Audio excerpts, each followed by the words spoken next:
திமுக தலைமையிலான அரசு இந்த விஷயத்தில் வீண் அரசியல் செய்து கொண்டு மத்திய அரசை குறிக்கூறி தப்பிக்கொள்வதை விட்டுவிட்டு தமிழகத்திற்கான நிதியை பெற தேவையான வழிமுறைகளை கண்டறிந்து அதற்கான முயற்சிகளை தொடர்ந்து மேற்கொள்ள வேண்டும் என சசிகலா வலியுறுத்தியுள்ளார்.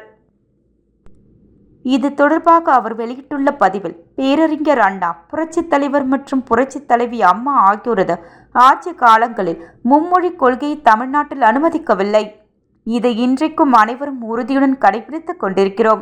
திமுக தலைமையிலான அரசு இந்த விஷயத்தில் வீண் அரசியல் செய்து கொண்டு மத்திய அரசை குறை கூறி தப்பித்துக் கொள்வதை விட்டுவிட்டு தமிழகத்திற்கான நிதியை பெற தேவையான வழிமுறைகளை கண்டறிந்து அதற்கான முயற்சிகளை தொடர்ந்து மேற்கொள்ள வேண்டும். திமுக தலைமையிலான அரசு மக்களுக்கு தேவையான அடிப்படை விஷயங்களை கவனம் செலுத்துவதை விட்டுவிட்டு மொழி பிரச்சனைகளையும் சாதிய பிரச்சனைகளையும் தூக்கி பிடித்து கொண்டு தமிழக மக்களை ஏமாற்ற பார்க்கிறது.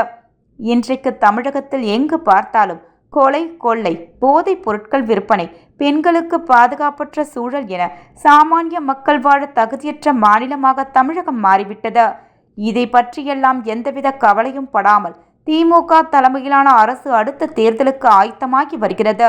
தொலைக்காட்சி, பத்திரிகை என அனைத்து ஊடகங்களிலும் திமுக ஆட்சியின் அவலங்கள் வெளியில் வராமல் பார்த்து கொள்ள வசதியாக தமிழகத்தில் நாள்தோறும் ஏதாவது ஒரு பிரச்சனையை சாதி ரீதியிலாயோ மொழி சம்பந்தமாகவோ மையப்படுத்தி அது தொடர்பான செய்திகள் மட்டும் முதன்மையாக இருப்பது போன்ற மாய தோற்றத்தை உருவாக்குவதில் திமுகவினர் கைதேர்ந்தவர்கள்.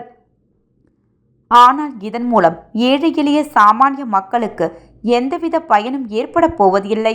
தமிழகத்தில் உள்ள அனைத்து நாடாளுமன்ற உறுப்பினர்களையும் தங்கள் வசம் கொண்டுள்ள திமுக தலைமையிலான கூட்டணி கட்சியினர் அரசியல் செய்வதை விட்டுவிட்டு பாராளுமன்றத்தில் நமது மாநிலத்தின் தேவைகளை எடுத்து கோரி மத்திய அரசிடமிருந்து தமிழகத்திற்கு வரவேண்டிய நிதியினை பெற்றுத்தர வேண்டும்.